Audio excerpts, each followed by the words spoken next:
And so to round 3, odd one out is quite literally the name of the game. Paul, your 4 man mountains are Mr. Blobby, Zeus, Stonehenge, and Dolly Parton. Dolly Parton? Dolly Parton. Bless you. Now, would you like to say it again? Yes, certainly. What's she done? Dolly Parton. Dolly... How do you spell in pardon? P-A-R-T-O-N. And it's pronounced... Pardon. It's pronounced... In America, it is pronounced pardon. Obviously. Or like Bill Clinton. Back me up on this, Elvis. I think it's pronounced pardon. No. Now, Zeus, or Zeus... he's the only one who's managed to train 2 pigeons to get him home at night. It's theme parks, isn't it? It's theme parks. Because there was a Mr. Blobby theme park, and there's a Dolly Pardon theme park called Dollywood.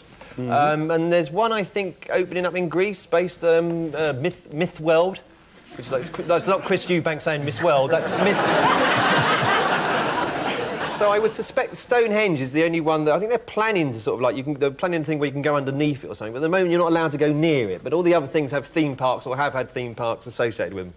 Is very nearly the right answer. Oh, so it's not Stonehenge then? Well, I suppose it must be. Well, I know. Well, Mr. Blobby's theme park. Mr. Blobby's got 2 theme parks. Oh no! That's Mr. Blobby's theme park is closed. Only one of them. I'm just saying there's another one in Crinkley Bottom, which is at Cricket St Thomas, which hasn't closed. Yeah, but the one in Morecambe has. Is the right answer. What do you mean, is the right answer? The bit when he went... is the right answer. One of them hasn't closed, Angus. I'm just telling you, I've been there. You've been to Mr. Blobby's theme park? Yep. I'm surprised he let you out.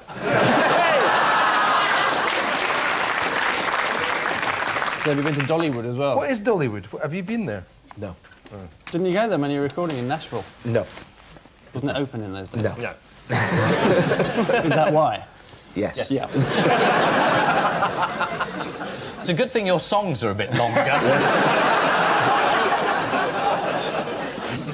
Elvis, your natural selection comprises Tony Benn, Emma Thompson, Rupert Murdoch, and King Charles I. I would say that Tony Benn is a famous Republican in one sense of the word. And certainly Rupert Murdoch's done his best to bring down the monarchy. And I suspect that Emma Thompson may have the same sympathies, and Charles I had his head cut off. So he's the odd one out. It is sadly right, yes. Oh. Why sadly?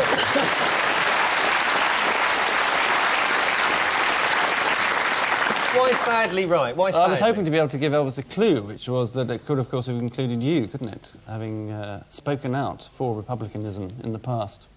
No. I put it to you that you said in the Daily Telegraph, I wait for the day when they announce that they're going to publicly behead the Duke of Westminster in Parliament Square. Oh yeah, that. I forgot about that.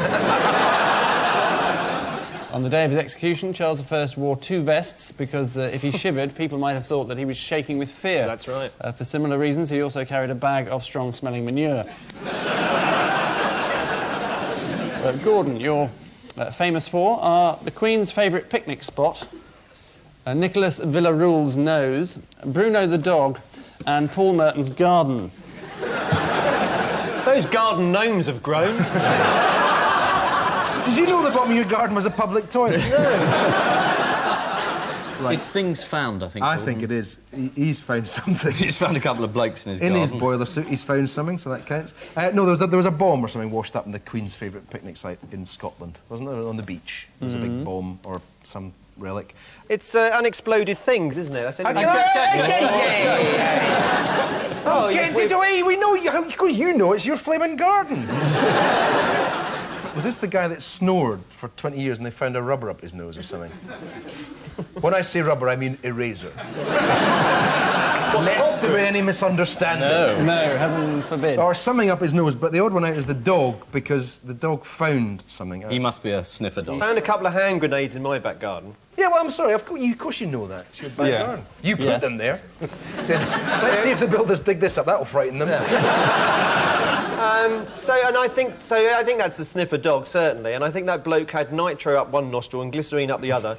And he said, I sneeze and there goes Hartlepool. The answer is that they're all places where explosive devices have failed to detonate, apart, unfortunately, from inside Bruno the dog. Last month, Bruno saved a baby's life by snatching a firecracker from her grasp and swallowing it. The firecracker then went off in his stomach, which wasn't as bad as it sounds because Bruno was unharmed, and it was the first time ever that his dog food had been properly cooked. You wouldn't want to be standing behind him when it happened, though, would you?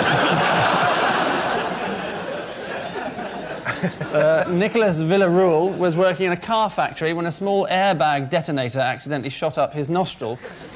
He was rushed to hospital. How small was this airbag? Was that to protect spiders in a car crash? It was an airbag detonator, not an airbag. Oh, I see. I do beg your pardon. Yes. No. I do beg your Dolly. It's all right.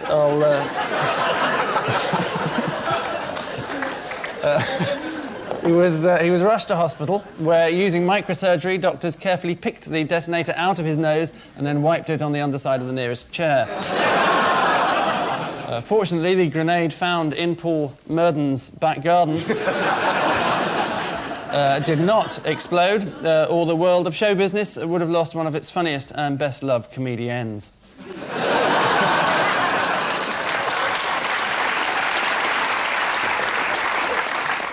And finally in this round, Ian, your specialist subject, Björk, Oasis, Reg Presley and Shaggy. Shaggy. He's a character in Scooby-Doo. Who's that? Björk. Have you just been sick, or...? Well, they're all pop singers. They've all done Elvis Costello songs. No. Oliver's army is here to stay. Do you know, if you close your Angus, give him the eyes... glasses, go on. Oh, right,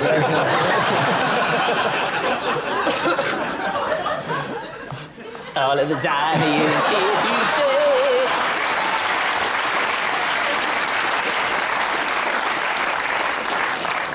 There's a song about Cromwell. It's the only reason I know it. It's to do with the rabbits at Charles de Gaulle Airport. Is it? Yeah. Right. Yeah, there's a glut of rabbits at Charles de Gaulle Airport, and they've had to cull them. And Reg Presley is responsible for airport safety throughout the world. He's just talking a plane in there, look. To me. He's got the binoculars, yeah? Yes, you. One of the things about Reg Presley is he's invented a machine that scares birds off runways. And rabbits. It is... Gary Glitter's designed a new seatbelt for 747s. There's a lot of people do it, more than you'd think, actually. Yes. So Reg Presley's the only one who actually who's done something positive for airports, and all the other ones have been involved in altercations at airports. It's an excellent and almost entirely inaccurate answer. No. We weren't in the right ballpark. You were in a closer ballpark, given that it's to do with Belgium's biggest band. Who are Belgium's biggest band? Well, in Italy they're called Proefie. And Flemish they're called Schtroumpf. We know them as the Smurfs.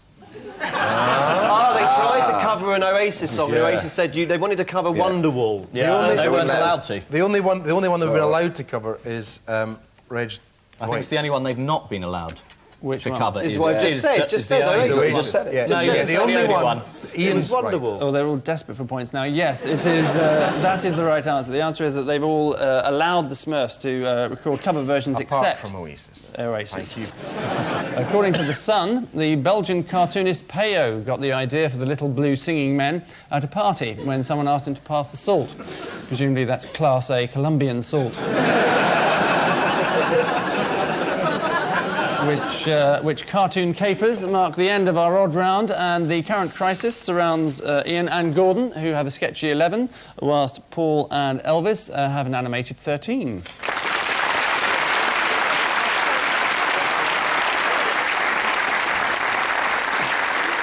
sadly, we now have to brave our own final missing words round. This week's guest publication, from which some or no headlines will be taken, being none other than the esteemed periodical The Gas Installer. On sale every Tuesday. Or at least they say Tuesday.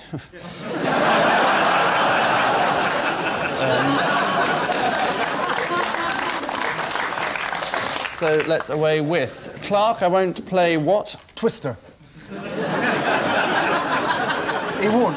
I won't play politics. No. Saxophone. Politics, not saxophone either. Monopoly with Eddie George. Widow Twanky, he's been offered pantomime. No. Santa Claus. Santa is the right answer. Very good. Next, boycott used me as what? A gas installer. Cricket box. Is it a sex toy? A finger bowl? Somebody was at a party, they drank some water, had a bit of lemon, and he just stuck his fingers in and did that. Sex toy is the right answer, although it mentions nothing about a finger bowl. Next, the 11th commandment, thou shalt not what? Make up new commandments. Thou shalt not service old cookers. I'm not referring to Mrs. Bridges and upstairs, downstairs. No, really. No, pass the buck is the answer, according to Chief Rabbi Dr. Jonathan Sachs, who says declining moral standards are the fault of Mrs. Thatcher. Next, confetti addict gets what? New gas boiler. Paper cut. Very, very sharp confetti. Yes. Fired out the back of a dog that had a firework go off in it. Happened at a wedding. Married. Not Divorced. from the gas installer. Confetti addict gets another fix is the right answer. Married is the nearest. Finally, watch out, there's what about? Oh, it's got to be a gas installer. A saxophone. Yeah, saxophone. Watch out, there's a saxophone about. What is it with you and saxophones? What's it with you and Action Man?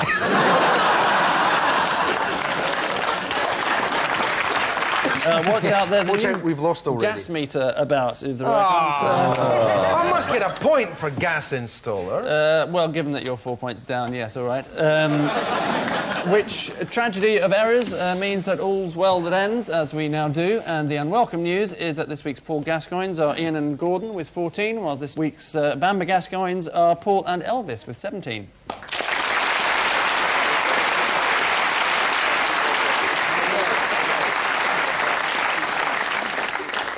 So, a night out with the Spice Girls to our winners, a night out with the Smurfs to our losers. It's time then for us all to hit Stringfellows. Sorry, to hit Stringfellow. But first, the return of our caption competition. Are you sure this is how you play the saxophone? When you said you were going to enter a horse at the Grand National...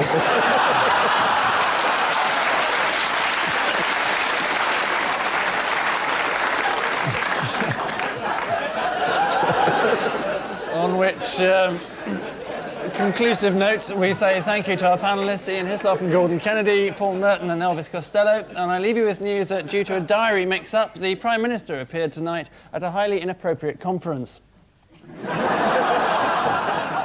There's a nasty moment for a young cadet as he struggles to remember if he left his safety catch on.